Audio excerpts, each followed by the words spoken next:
السلام علیکم ورحمۃ اللہ۔ چھوٹے بڑے بچوں، آج ہم آپ کو سنانے جا رہے ہیں ایک مزیدار کہانی، ایک چور کی کہانی۔ کہانی کا عنوان ہے پتھر کے بت، اور اسے آپ کے لیے لکھا ہے اشتیاق احمد نے۔ ایک چور ایک امیر آدمی کے گھر کی دیوار پھاند کر اندر داخل ہوا۔ پورا گھر تاریکی میں ڈوبا ہوا تھا، یعنی وہاں کہیں روشنی نہیں تھی۔ وہ دبے پاؤں آگے بڑھا، برآمدے تک پہنچا ہی ہوگا کہ اچانک گھر کے سارے بلب روشن ہو گئے۔ وہ بوکھلا گیا، واپس مڑ کر بھاگ جانا چاہتا تھا کہ مڑتے ہی خوف زدہ انداز میں رک گیا۔ اس کے اور دروازے کے درمیان مالک مکان اپنے 2 نوکروں کے ساتھ کھڑا تھا۔ دونوں نوکروں کے ہاتھوں میں لاٹھیاں تھیں۔ وہ حیران رہ گیا، یہ کیسے ممکن تھا؟ انہیں اس کے اندر پھلانگتے ہی کیسے خبر ہو گئی، اور وہ اتنی جلدی اس جگہ تک کس طرح پہنچ گئے؟ وہ ان سے ڈر کر دروازے کی بجائے گھر کے اندر کی طرف بھاگا۔ اس کے سامنے جو کمرہ آیا، اس کا دروازہ کھلا تھا۔ اس نے آؤ دیکھا نہ تاؤ اس کمرے میں گھس گیا۔ اچانک اس کے کانوں میں قہقہے کی آواز ٹکرائی۔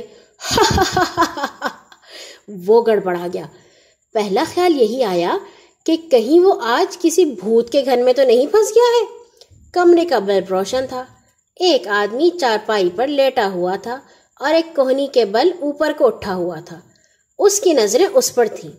یہ دیکھ کر چور کی سٹی گم ہو گئی کہ اس کے دوسرے ہاتھ میں ایک پستول تھا، جس کی نال کا رخ اس کی طرف تھا۔ قہقہا اس پستول والے آدمی نے لگایا تھا۔ تم پھنس گئے دوست، اس نے ہنس کر کہا۔ پھر بولا، ایک تم ہی کیا، یہاں تو اچھے سے اچھے چور بھی پھنس جاتے ہیں۔ وہ برابر ہنسے جا رہا تھا اور چور ہکا بکا کھڑا تھا، سوچ رہا تھا آج کہاں پھنس گیا ہے۔ اس کی سمجھ میں کچھ نہیں آ رہا تھا۔ اسے خاموش پا کر مالک مکان نے کہا، کیا بات ہے تم چپ ہو؟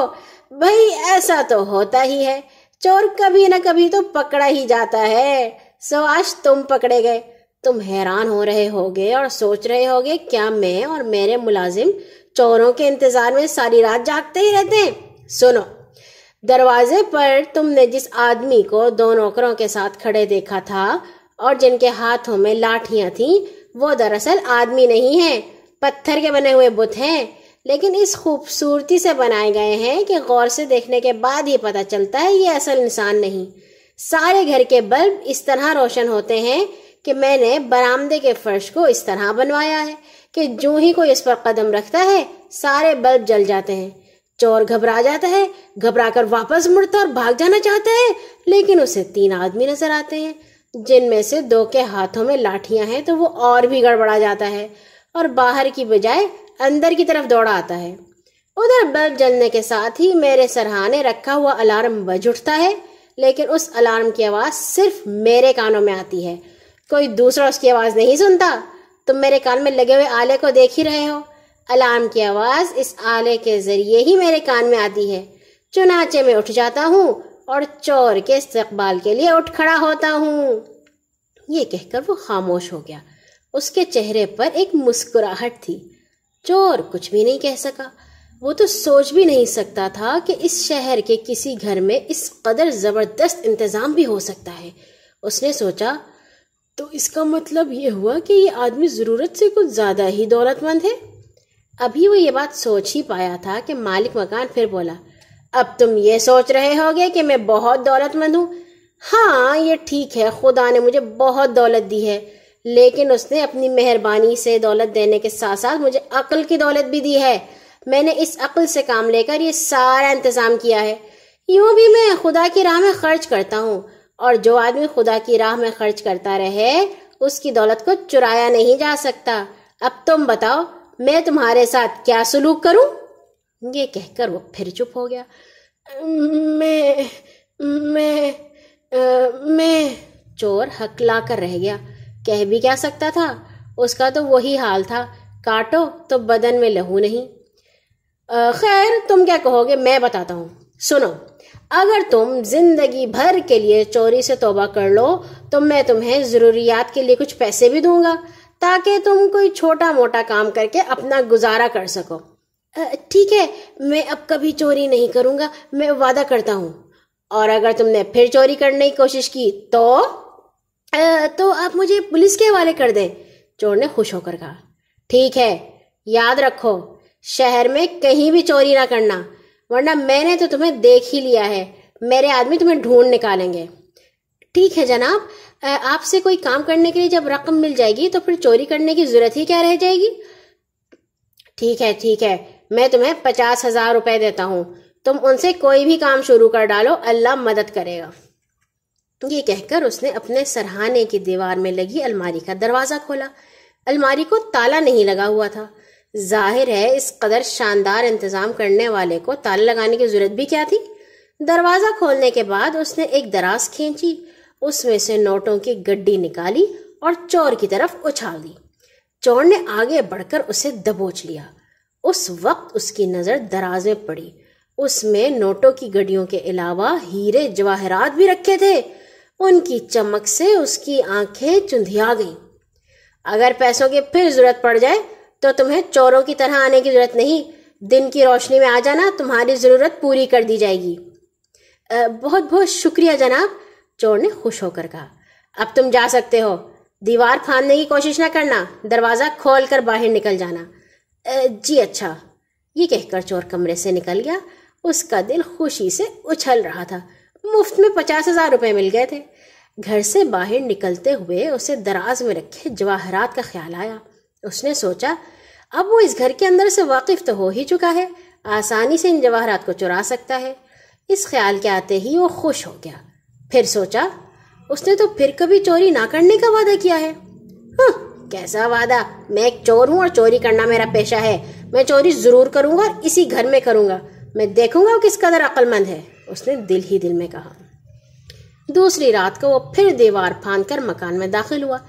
جانتا تھا جو ہی برآمدے میں قدم رکھے گا تمام بلب جل اٹھیں گے اور مالک مکان کے کان میں الارم بج اٹھے گا، اس لیے اس نے برآمدے کا رخ نہ کیا بلکہ ایک چکر کاٹ کر مالک مکان کے کمرے کی پچھلی طرف آیا۔ یہاں کمرے میں کھڑکیاں موجود تھیں جن میں سلاخیں بھی نہیں تھیں۔ وہ ان کھڑکیوں کو پہلے ہی دیکھ چکا تھا۔ کھڑکی پھلانگ کر اندر داخل ہونا بھلا کیا مشکل ہے۔ پھر دبے پاؤں الماری کی طرف بڑھا اور ہینڈل پکڑ کر کھینچا۔ دروازہ کھلتا چلا گیا۔ الماری کے ساتھ ہی اندھیرے میں اسے مالک مکان سوتا نظر آ رہا تھا اور وہ دل ہی دل میں خوش ہو رہا تھا کس قدر بے وقوف آدمی ہے، اپنے انتظام پر اتنا مغرور ہے کہ الماری کو تالا لگانے کی ضرورت بھی نہیں محسوس کرتا، نہ کھڑکیوں میں سلاخیں لگوائی ہیں۔ یہ سوچتے ہوئے اس نے دراز کھینچی اور اندھیرے میں ہی اس میں سے ہیرے جواہرات نکال کر جیبوں میں بھرنے لگا۔ جب دراز خالی ہو گئی تو وہ مڑا اور کھڑکی کے ذریعے باہر نکل آیا۔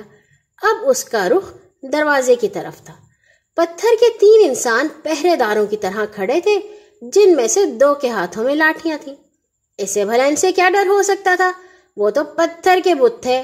وہ بے خطر ان کے نیچے سے گزرنے لگا، لیکن اچانک اس کے منہ سے ایک بلند اور بھیانک چیخ نکلی۔